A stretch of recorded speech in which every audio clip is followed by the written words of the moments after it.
안녕하세요. 반갑습니다. 교회 바로 알기 시리즈 6번째. 오늘은 성경책은 믿을 만한 책인가요? 라는 제목으로 말씀을 이어나가 보도록 하겠습니다. 믿음 생활을 처음 시작하시거나 아니면은 믿음 생활을 오래 했지만 솔직히 그냥 오다 보니 교회 생활을 하게 됐지 성경책이 정말 얼마나 중요하고 소중한 책인지를 모르시는 분들이 있습니다. 그러기에 제가 이제 그분들에게 쉽게 성경책이 어떤 책인지를 말씀드리고자 합니다. 예수님을 믿고 난 후에 교회 생활에서 가장 중요한 것은 말씀을 배우는 거예요. 하나님의 말씀이 가장 중요합니다.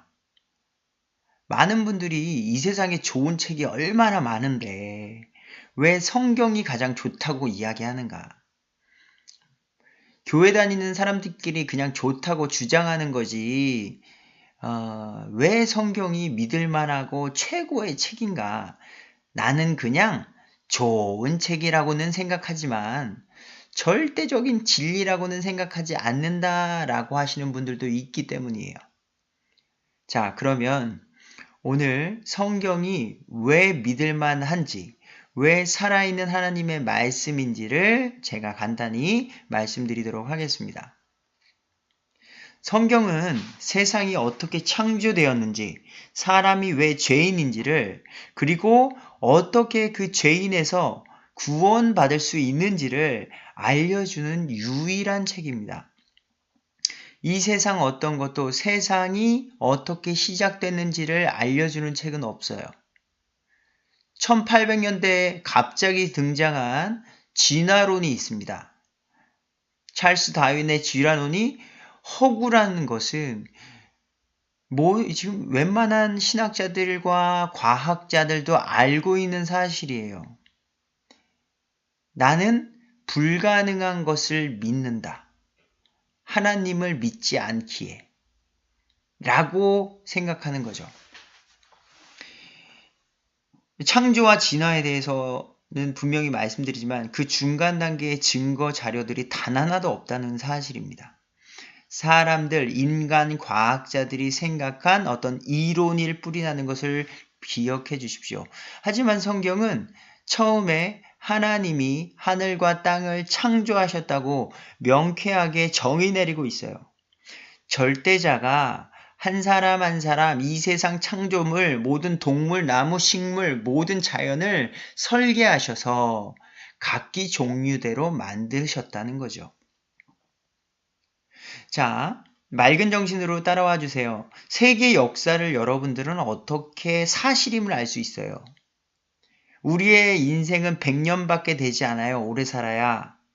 하지만 200년, 300년, 1000년, 2000년 전의 역사를 어떻게 아냔 말입니다.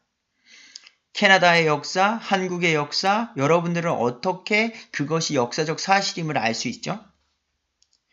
여러분들이 생각을 할 수 있는 직접 능력을 가졌다면, 바른 생각을 가졌다면 역사적인 자료인 사진, 문서, 유적, 박물관에 남겨진 물건들을 통하여 역사적 사실임을 믿게 될 것입니다.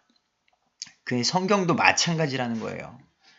AD 90년에 신약 성경이 완성되어 지금까지 하나님의 보존하심 속에 지켜온 성경이란 말입니다.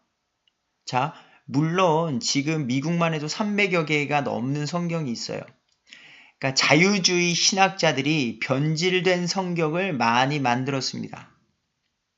이게 재미난 건데 성경은 동성연애를 인정하지 않습니다. 근데 동성연애자들이 만든 퀸 제임스, 킹이 아니에요. 퀸, 여왕 제임스 성경이라고 해서 동성연애자들을 인정하는 성경이 있다는 거예요. 그래서 성경을 변질시키는 자들이 있다고 성경도 이미 예언했는데 아무튼 그런 변질된 성경들이 이 땅에 많다는 것도 기억해 주세요. 그러나 자, 변질된 성경이 있다고 해서 하나님께서 지키시기로 한 말씀이 없어지지는 않습니다. 명품 메이커의 짝퉁이 있다고 해서 명품이 사라지는 것은 아닌 것처럼 말이죠. 성경은 사랑의 메시지입니다. 혹시나 여러분이 뭐 결혼을 하셨거나 아이를 양육해 보셨다면 아실 거예요. 아이들은 순수해서 똥오줌을 못 가려요. 갓 태어난 아이는 해맑게 웃고 소리로 미소로써 소통을 하죠. 그래서 무엇이 무서운 건지 무엇이 위험한 건지를 몰라요. 그래서 부모님들이 그 아이를 보호합니다. 위험한 것으로부터 더러운 세균으로부터 내 아이를 보호하죠. 위험한 사람 따라가면 안 돼. 깊은 물에는 혼자 들어가면 안 되는 거야. 사탕 초콜릿 많이 먹으면 안 돼. 손 씻고 양치하고 자야지. 근데 이러한 것들은 아이를 힘들게 하려는 것이 아닙니다. 허나 대부분의 아이들은 이런 부모님의 말을 잔소리로 생각하거나 싫어합니다. 엄마 나 귀찮은데, 하기 싫은데, 더 먹고 싶은데, 나 지금은 잠자기 싫어, 더 놀고 싶어 하면서 말이죠. 허나 아이를 사랑하는 부모님은 반드시 아이를 훈육하고 지도하게 되어 있습니다. 스스로 할 수 있을 때까지. 자, 이것과 똑같은 마음에 하나님께서 사랑의 책으로 성경을 주셨어요. 자, 이 세상은 하나님께서 말씀으로 6일 동안 창조하셨고 7일째 날 안식하셨고 아담과 이브에게 선악을 알게 하는 나무의 과실을 절대로 먹지 말라 말씀하셨으나 마귀의 유혹에 넘어가 결국 영원한 죽음을 맞이하게 됩니다. 육신적인 죽음도 마찬가지고요. 그래서 하나님과의 관계가 분리되었습니다. 이것이 성경이 말하는 죽음입니다. 그런데 요한복음 3장 16절에 하나님께서 모든 사람을 사랑하시어 모든 사람의 죄를 대신 지시고 십자가에 죽으신 예수님을 보내주셔서 모든 사람들이 믿음만으로 믿음만을 보시는 그 하나님, 어느 누구나 예수님께로 나올 수 있도록 길을 열어주셨습니다. 구원의 통로를 만들어 주셨습니다. 그래서 예수님을 믿는 자들에게는 다시 하나님의 자녀로 받아주신다는 언약을 주셨습니다. 이 구원의 메시지를 그럼 어떻게 사람들에게 알려줄 수 있을까요? 자, 지금 네가 죽으면 육신의 생명이 끝나면 영원한 생명이 있다. 네가 지금 죄인인 거 인정하지? 네가 어렸을 때 응애하고 태어나서 지금 너의 존재를 보면 네 안에 죄가 있는 걸 인정하지? 네가 죄의 씨가 네 안에 있기 때문에 내 안에 있기 때문에 죄를 맺는 거야. 네가 죄인이기 때문에. 사과의 DNA가 있기 때문에 사과 씨를 심으면 사과가 나오는 거죠. 귤에 씨를 심으면 귤이 나오는 거죠. 인간 우리 안에 죄가 안 나왔으면 좋겠는데 죄가 나오는 거죠. 우리 안에 죄가 있기 때문이에요.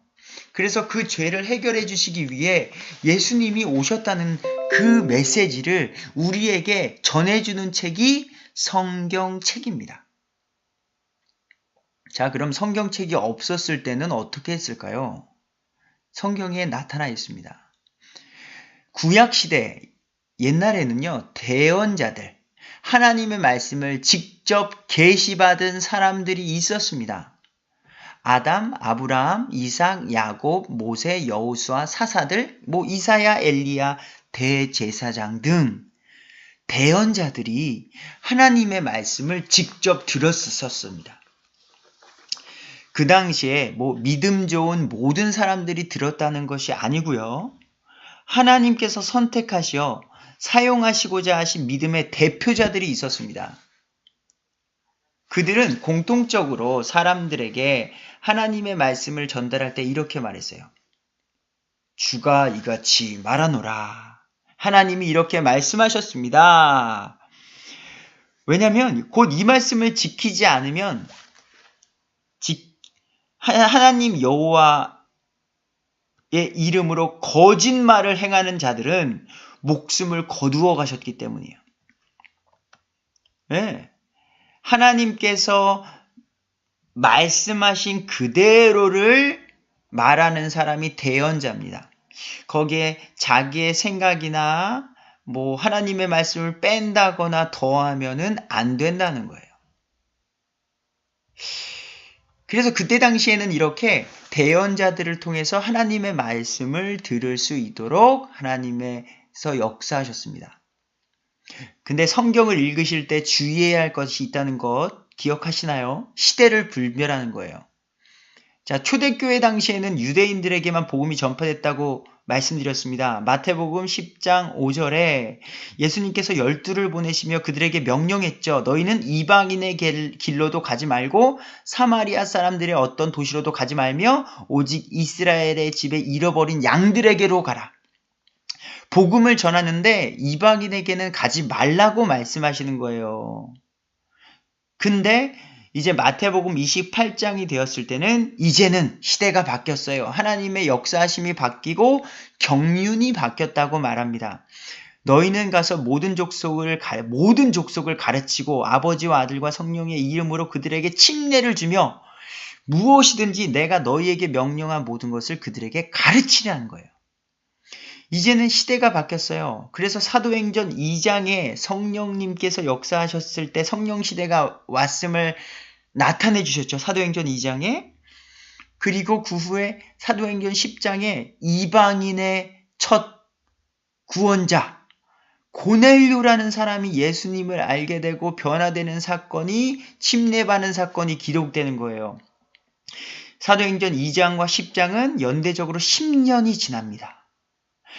그러니까 하나님이 구약시대에는 유대인에게만 복음을 전했었고 이제는 신약시대에 들어서는 이방인에게도 복음이 전해지는 게 사도행전 10장이구나 라고 생각을 해야지 이렇게 하나님의 그 시대를 성경을 보면서 시대를 분별하는 것은 너무 중요하다. 곧 제가 말하고자 하는 것은 성경은 이렇게 성경이 완성되기 전에는 대언자가 직통 계시를 받았던 시대가 있다는 거예요. 근데 그들이 그냥 따랐느냐? 아니죠. 여러분들이 생각해 보세요. 하나님께서 아브라함처럼 너 지금 네 본토 친척 아비집을 떠나 내가 너에게 보여줄 땅으로 가라라고 말하면 어떻게 하시겠어요? 네, 무조건 하시겠다고요? 아닐 거예요. 하나님, 어떻게 가요? 제가 지금 이 땅에서 잘 살고 있는데 하나님 그럼 제가 떠나라는 표적 좀 보여주세요. 증거를 보여주세요. 그래서 많은 유대인들이요. 그냥 순종한 게 아니라 하나님 표적을 보여주십시오. 하나님, 솔직히 하나님께서 말씀하신 것들을 사람들에게 말하는 것이 두렵습니다. 왜냐하면 하나님께서 대언자들을 통해서 나의 메시지를 그들에게 전하라 하신 경우가 있기 때문이죠.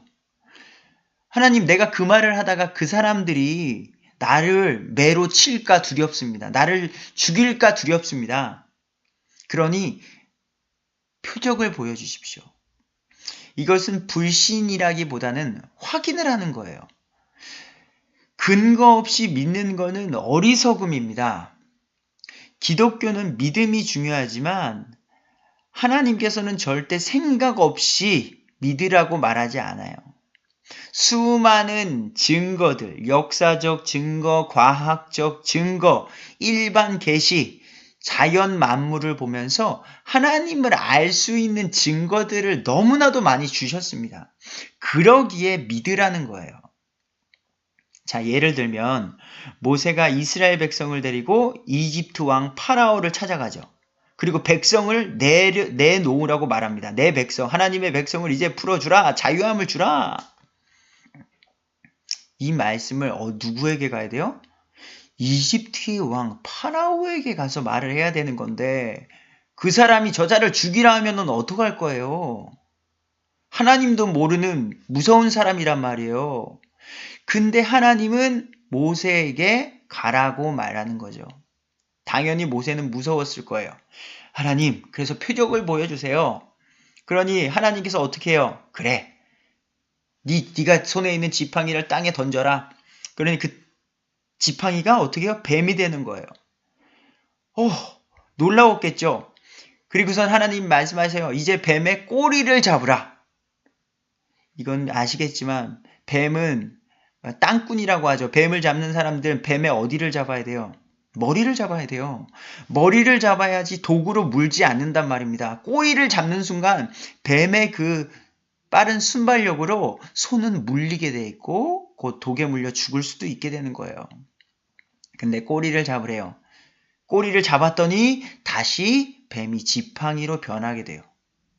자, 한 번 더. 이번에는 모세야, 네 손을 가슴에 품으라. 모세는 자기의 손을 가슴에 품고 나니까 어머나 손이 나병에 걸려 뭉그러지게 돼서 흉측하게 된 거예요. 다시 하나님의 말씀대로 다시 가슴에 손을 품으니 깨끗하게 되었다는 거예요.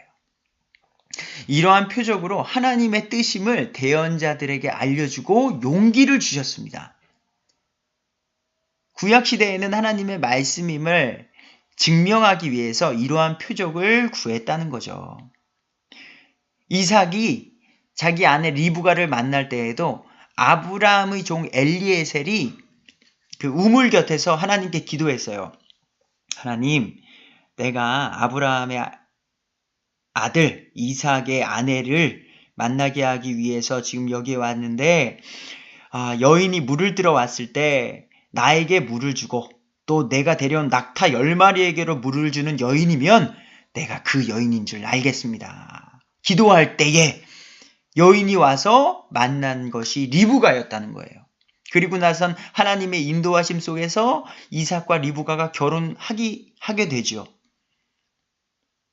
그러니까 이런 하나님께서 역사하심과 하나님의 계획하심 속에서 들어쓰시는 사람 속에서 표적을 구해요. 표적, 유대인들은. 그래서 고린도전서 1장 22절 유대인들은 표적을 요구하고 그리스도인들은 지혜를 구하나 지금 이제 신약 시대에 있는 예수 그리스도의 십자가 사건 뒤에 있는 우리들에게는 십자가에 못 박히신 그리스도를 이제 선포하는 시대가 됐다는 거예요. 이런 경륜을 구분하셔서 읽으셔야지 요즘 구약시대 사람들을 따라하시는 거는 잘못됐다는 것을 기억해 주십시오. 자, 어찌다가 오늘 지금 성경으로 나아가고 있으니까 다시금 확인시켜 드리지만 이러한 대언자들에게 임한 직통 계시는 완전한 성경이 완성되기 전까지입니다. 하나님의 계시가 진행되고 있는 시기이기에 직통 계시가 선택된 자들에게 표적을 통하여 임했다는 거예요. 그리고 말씀을 받은 자들에게도 목숨 걸고 행하는 일이기에 순종할 수 있는 용기가 필요했어요. 그러니까 이게 지금 직통 계시라고 하니까 요즘 직통 계시를 받아서 뭐 개인적으로 대언해주고 예언해준다? 라는 분들은 거짓말쟁이인 거예요. 완전한 성경을 지금 우리에게 주셨어요. 완전하다는 건 그 안에 인간이 알아야 할 모든 것을 주셨다는 거죠. 근데 직통 계시가 또 있다는 건 성경이 지금 부족하다는 거예요. 성경은 부족하니까 내가 직통 계시적으로 너에게 알려주겠다 라고 말하는 게 신비주의, 은사주의자들이 추구하는 잘못된 믿음이라는 것을 기억해 주십시오. 완전한 성경 속에 사람에게 필요한 모든 것들을 기록해 주셨기에 우리는 맑은 정신을 가지고 성경을 배우며 어떻게 직장 생활을 하고 어떻게 결혼을 하고 어떻게 자녀를 양육하고 어떻게 믿음 생활을 할 건지 모두 알려주셨음을 기억하셔야 할 겁니다. 하지만 성경을 보지 않는다면 알 수가 없게 되는 거죠. 자, 그래서 히브리서 1장 1절 지나간 때에는 여러 시대의 다양한 방식으로 대언자들을 통하여 조상들에게 말씀하신 하나님께서 히브리서 1장 2절 이 마지막 날들에는 자신의 아들을 통하여 우리에게 말씀하셨으며 자, 이제는 말씀하시는 하나님께서 우리에게 말씀하시는 방법이 바뀌었다는 거예요. 대언자들을 통해서 했던 것들이 이제는 우리의 하나님의 아들을 통하여 우리에게 말씀하신다. 이 땅에서 예수님께서 하신 사역과 구원 사건을 기록하여 변함없도록 지켜주신 책이 성경책이기 때문입니다. 자, 성경은 간단하게 제가 말씀드릴게요. 자, 믿음을 시작하는 단계 또는 기초를 쌓아가는 단계 속에서 알아야 할 것입니다. 첫 번째, 성경은 약 1600년 동안 다양한 문화와 배경, 경험과 학식을 가진 40여 명의 인간 기록자들이 있었어요. 왕도 있었고요. 농부도 있었어요. 어부도 있었고 의사도 있었고 정치가, 학자 등이 기록한 한 책이에요. 왜 한 책이냐? 모두가 같은 내용을 이야기하고 있어요. 혹시 주변에 40여 명의 사람들을 모아놓고서 사랑에 대해서 한번 써보라고 해보세요. 그러면은 다 사랑에 대해서 생각하는 게 다를 거예요. 사랑에 상처가 있는 사람은 부정적으로 쓸 수도 있고, 사랑을 따뜻하게, 사랑을 또는 뜨겁게, 사랑은 열정적으로. 근데 성경은 이렇게 사람이 쓴 것이 아니라 사람을 통해 기록됐지만 하나님의 말씀이기 때문에 다른 시대에 살았던 이 사람들입니다. 말씀드렸죠. 1600년 동안 다양한 문화와 배경과 경험과 학식을 가진 사람들이 썼는데 그 내용이 같다는 거예요. 똑같은 예수 그리스도와 하나님의 복음과 하나님의 왕국을 나타내고 있기 때문에 이거는 사람이 썼다고 할 수가 없다는 겁니다. 두 번째, 성경은 66개의 작은 책들로 구성되어 있어요. 예수 그리스도의 출생을 기점으로 해서 구약, 옛 언약은 39권, 그 다음에 신약은 27권으로 구성되어져 있어요. 구약 성경은요, 아람어 일부를 제외하고는 히브리어로 기록이 되었어요. 복음이 유대인에게만 좀 재현되었기 때문에 그런 것 같고요. 신약 성경은 복음의 전파를 위해서 당시 일반 통용어, 그러니까 보편적인 일반 사람들이 썼던 그 언어, 코인의 그리스어로 기록되어져 있다는 거죠. 그러니까 성경이 언어가 바뀐 것도요, 점점 복음이 전파되어져서 더 나아가서 지금 전 세계에 하나님께서 역사하시고 계시죠. 지금도 동일하게 지금 전 세계에 어떤 언어가 세상을 장악하고 있습니까? 영어예요. 영어. 그래서 하나님께서 그 성경의 역사를 보면 1611년 킹 제임스 성경 영어 버전으로 우리에게 하나님의 말씀을 지켜주셨음을 알 수 있습니다. 나중에 신화 과정 속에서 또 아시게 될 것이고요. 세 번째, 처음에 성경에는 지금과 같이 절과장이 없었어요. 그냥 쭉 이어져 있었어요. 그러니까 얼마나 읽기 힘들었겠습니까? 그냥 글자만 쭉 있다 보니까. 물론 이거 하나님의 말씀이고 소중한 건 알겠지만 우리 연약한 인간은 그것들을 보기가 쉽지는 않죠. 고대 유대인들은 회당에서 사용하기 위해 구약의 성경의 몇 부분으로 좀 나누었어요. 구약 성경을. 그리고 주후 6세기경에 절을 표시했고 성경의 모든 책을 장으로 나눈 것은 주후 13세기경에 휴고라는 사람에 의해서 이루어졌고 주후 1551년에는 스테판 성경, 신약 성경에 절을 붙이고요. 이것이 일반적으로 수용되어졌어요. 그래서 참 읽기 쉽게 지금은 보고 있는 거죠. 디모데후서 3장 16절에 모든 성경 기록이에요. 하나님의 영감으로 주신 것으로 교리와 책망과 바로잡음과 의로 교육하기에 유익하니. 그러니까 모든 성경, 하나님의 바른 성경들은 그 단어 하나가 하나님의 영감으로 주신 거예요. 그래서 이 현대 자유주의 신학을 추구하는 분들이 성경은 의미만 전달되면 되니, 그러니까 그냥 어찌되건 예수님만 믿으면 되잖아. 구원만 받으면 되잖아. 사람들이 쉽게 이해하기만 하면 되니까 단어들을 바꿔도 된다라고 해서 그런 성경들이 지금 출간되고 있습니다.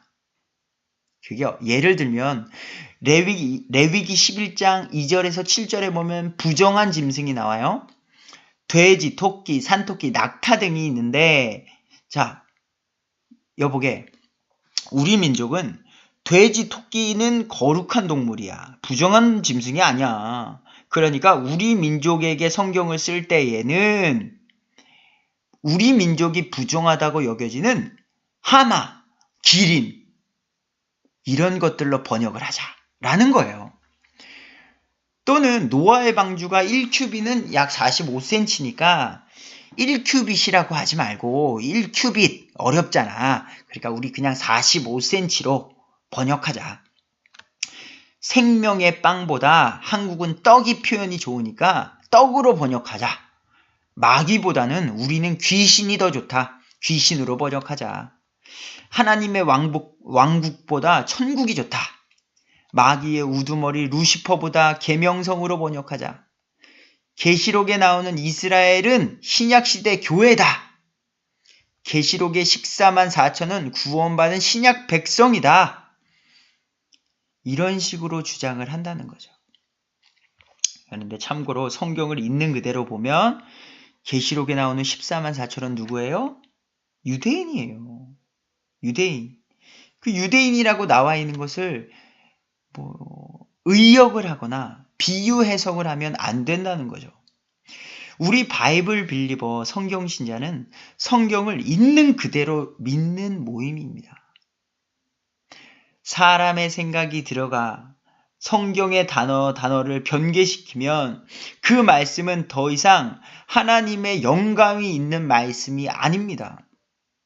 하나님께서는 그 단어에 영감을 주셨기에 그 단어를 사람이 바꾼다는 것은 하나님의 말씀을 오염시키는 것이며 사람이 하나님보다 더 뛰어나다는 교만함이 있는 것이에요. 베드로후서 1장 20절 먼저 이것을 알라. 성경 기록의 대언은 결코 사적인 해석에서 나지 아니하였나니 대언은 옛적에 사람의 뜻으로 말미암아 나오지 아니하였고 오직 하나님의 거룩한 사람들은 성령님께서 자기들을 움직이시는 대로 말하였느니라. 그러니까 하나님의 말씀은 그 각 사람 그 사람을 세우셔서 성령님께서 말씀하신 대로 기록하였다는 거예요. 사람의 생각을 기록한 것이 아니라 하나님께서 말씀하신 대로 기록한 책. 하나님의 말씀은 1.1획의 오류가 없이 보존시키셨어요. 그리고 보존시킨 그 성경을 있는 그대로 번역한 책이 온전한 지금의 우리의 성경이 된 것입니다. 이것은 성경의 역사를 보시면 더욱 분명해질 것입니다. 유튜브에 어둠 속의 등불을 치시고 꼭 시청하셔서 성경이 어떻게 보존되고 지켜졌는지 한번 시청해 주시길 부탁드립니다. 그래서 성경의 역사를 보면 전 세계가 어떻게 나뉘었는지, 왜 언어가 흩어졌는지, 이스라엘, 유대의 역사가 왜 지금도 이렇게 이슈가 되는지를 알 수 있습니다.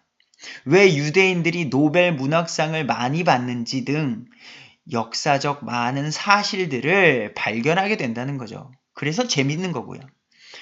하나님께서 선택하신 백성, 이스라엘, 성경은 유대인들이 이스라엘로 돌아온다고 예언되어 있습니다. 그러기에 지금도 유대인들은 이스라엘 성전을 두고 지금도 전쟁을 하면서 성전이 있는 땅을 차지하려고 하는 거예요.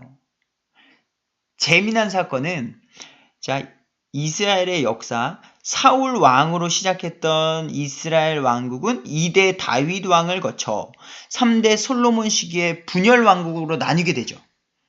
그래서 결국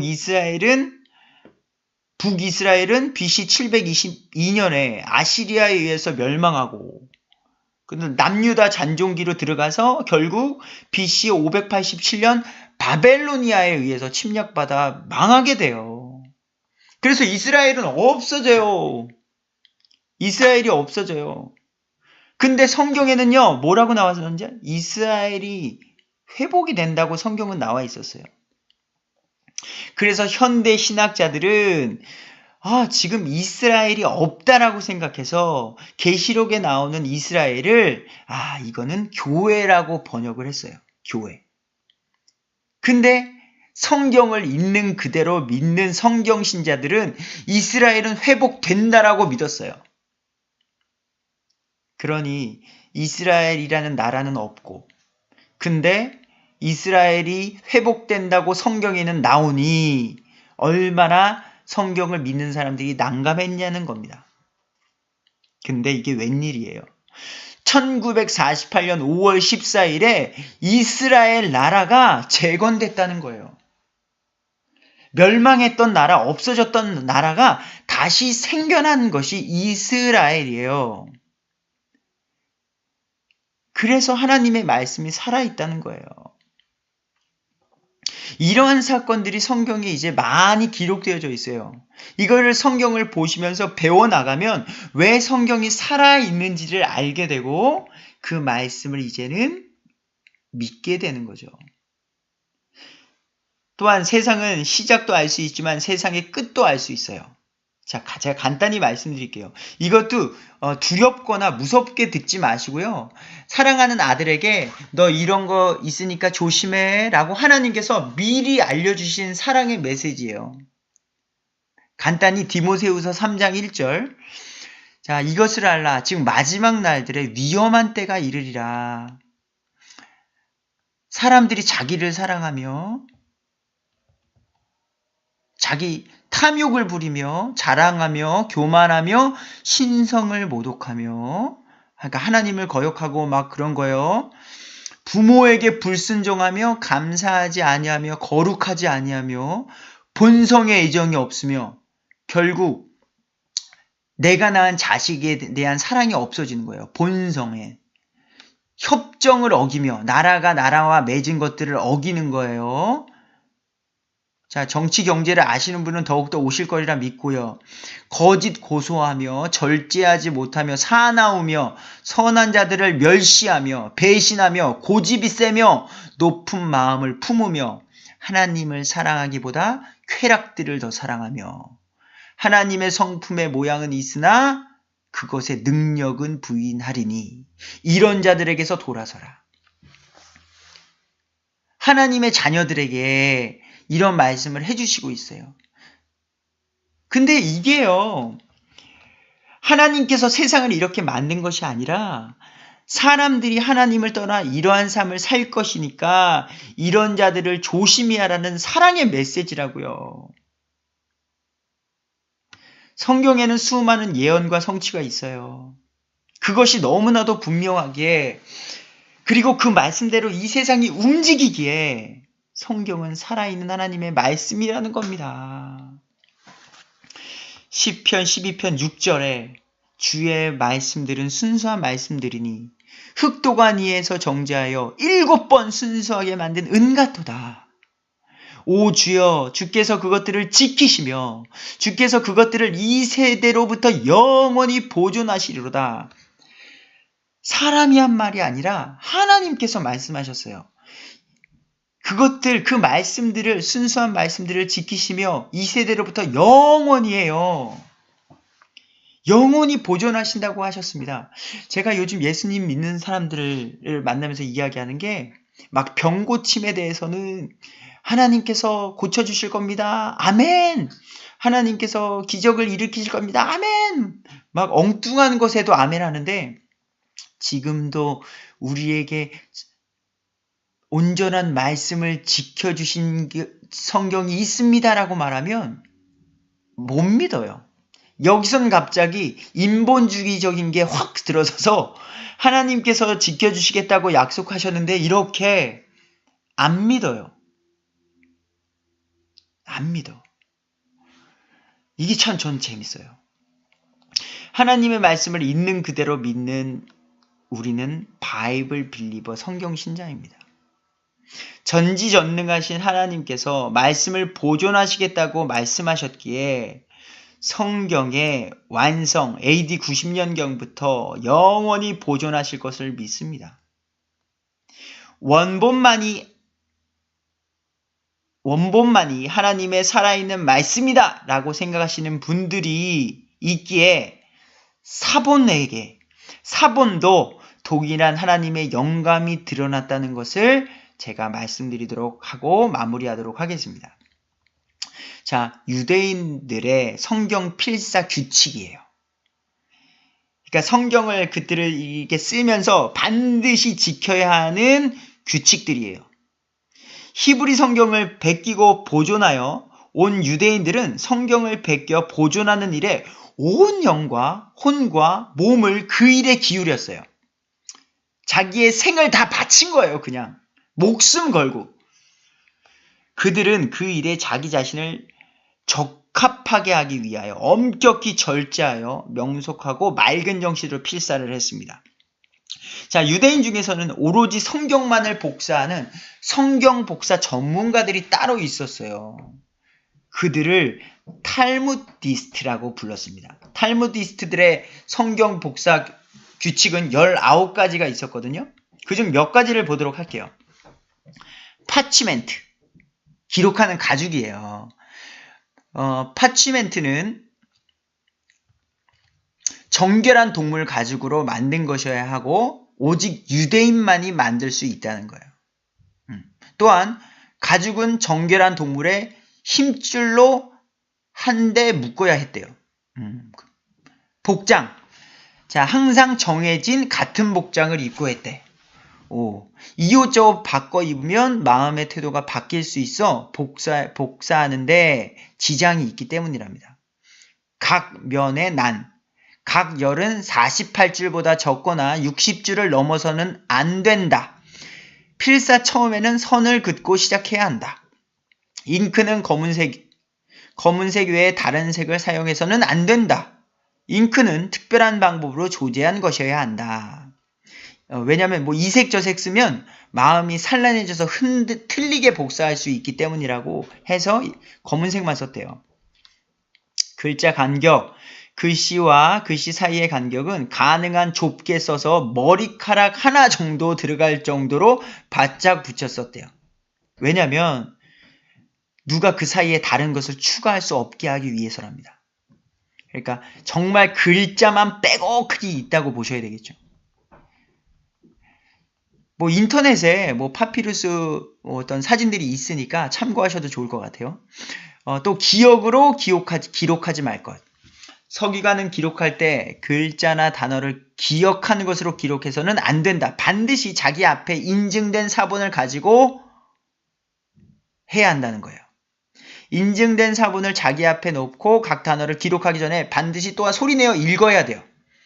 처음에 하나님께서 하늘과 땅을 창조하시니라. 그 단어를 마음속으로 읽지 않고요. 큰 소리로 내어 읽으며 기록해야 한다.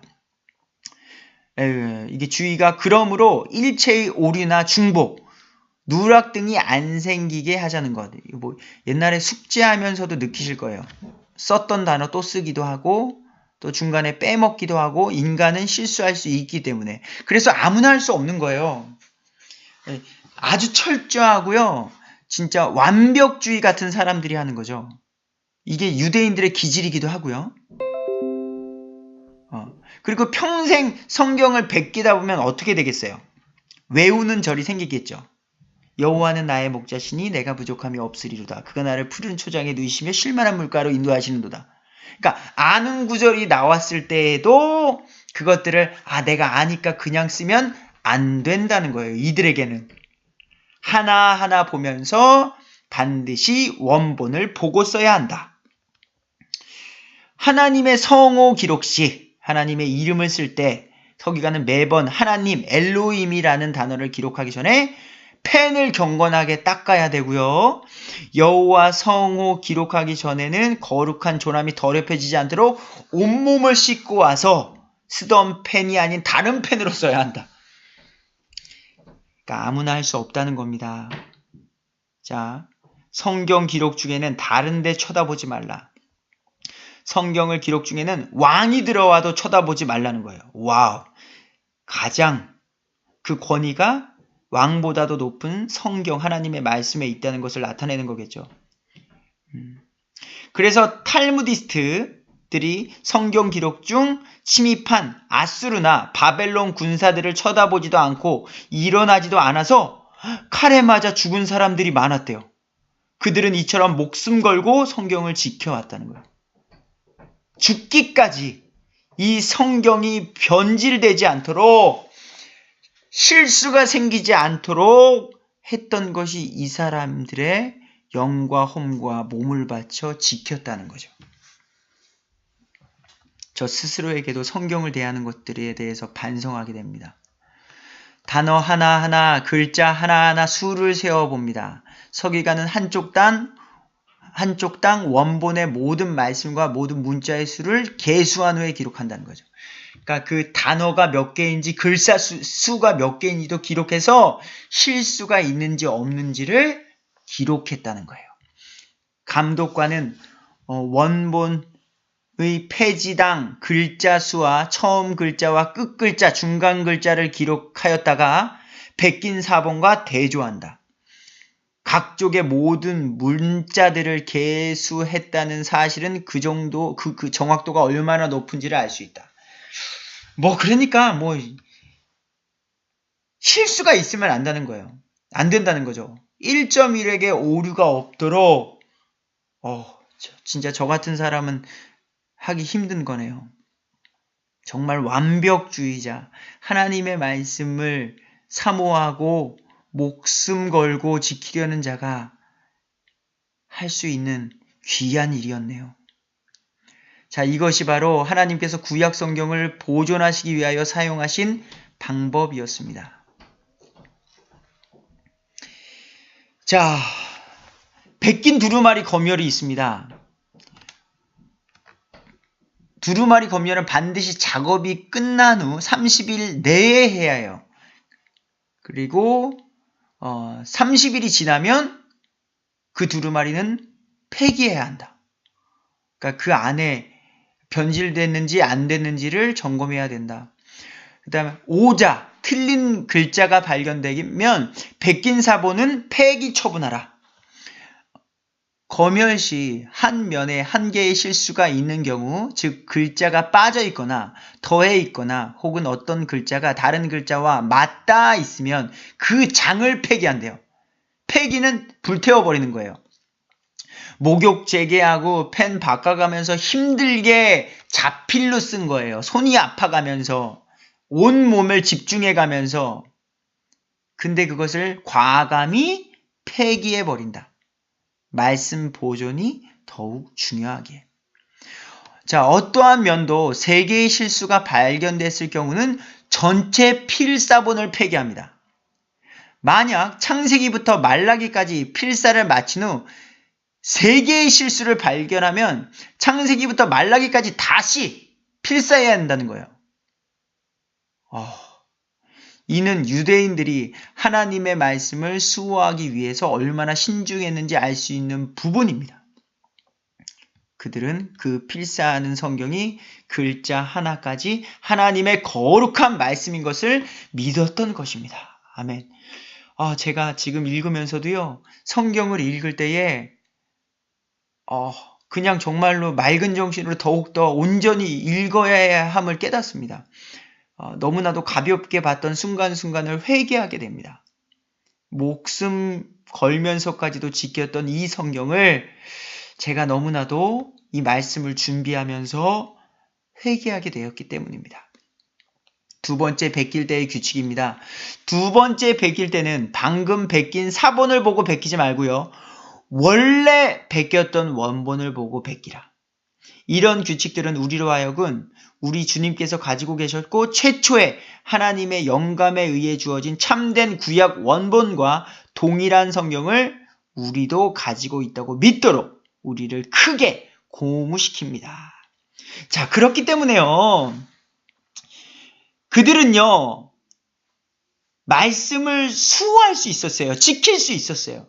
이렇게 해야지 지킬 수 있는 거예요. 이런 사람들이 있었기에 지금 우리 안에 있는 이 킹제임스 흠정역 성경이 너무 소중하다는 거죠. 그들이 이렇게 하지 않았다면 오늘날 New King James Version, NASV, NIV 및 그 밖의 현대 번역 성서들처럼 첨가, 대체, 변개를 가정한 성경이 그 당시에도 등장했을 거라는 거예요. 조금씩 바뀌어서 이 정도는 괜찮아, 이 정도는 괜찮아 라고 하는 그런 파피루스 성경들이 그 당시에도 있었을 거라는 거죠. 자, 그처럼 단어 하나하나, 글자 하나하나의 수를 세웠는데 감독자는 매 페이지마다 글자가 몇 개인지 셌고 매 페이지마다 원본과 베낀 사본의 글자 수가 같은지를 세었습니다. 페이지마다 글자 수를 셀 뿐 아니라 첫 글자가 무슨 글자인지 마지막 글자가 무슨 글자인지 가운데 글자가 무슨 글자인지도 그런 것들도 대조했다는 거죠. 원본의 글자 수는 쓸 때마다 세는 것이 아니라 다 세어놓은 것을 기록해놓고 그것과 대조해서 세었습니다. 그처럼 애쓰고 고심참담하며 베끼다 보니 구약 성경 각 권마다 가장 가운데 절은 몇 절인지 구약 전체의 가운데 절은 무엇인지 라든가 가장 짧은 구절은 몇 글자이며 가장 긴 장 시편 119장의 글의 글자는 몇 글자인지 등등 다 알았다는 거죠. 자꾸 반성하게 되는 오늘의 말씀입니다. 이런 것은 그들이 글자를 소중히 여긴 것을 증명합니다. 단어를 소중히 여긴 것을 증명합니다. 만일 그들이 오늘날 어떤 사람들처럼 글자는 단어는 영감이 아니다라고 믿는다면 성경을 보존하는 일에 그처럼 고심참담한 노력을 기울이지 않았을 것입니다. 글자들, 단어들 전체가 다 진리가 아니고 틀리는 것이 있다고 믿었다면 기왕에 성경의 글자들이 틀리는데 그처럼 글자를 정확히 베낄 필요는 없다 하고 적당히 대강 베꼈을 것입니다.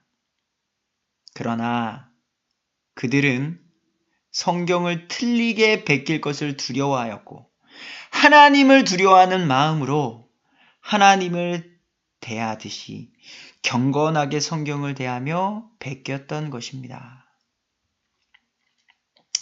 자, 지금 이 유대인들의 필사의 이 글은요, 제가 출처를 따왔습니다.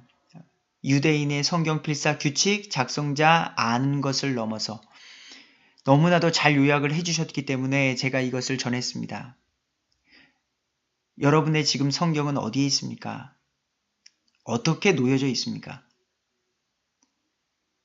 물론 읽는 것도 너무나도 중요하지요. 지금 우리가 가지고 있는 이 한글 킹제임스 흠정역 성경이 오기까지 성경의 역사는 이렇게 우리 손에 오게 되었습니다. 자, 부디 살아있는 하나님의 말씀을 날마다 묵상하시고 배우시고 연구하셔서 바르게 신앙생활을 하시길 간절히 기도합니다.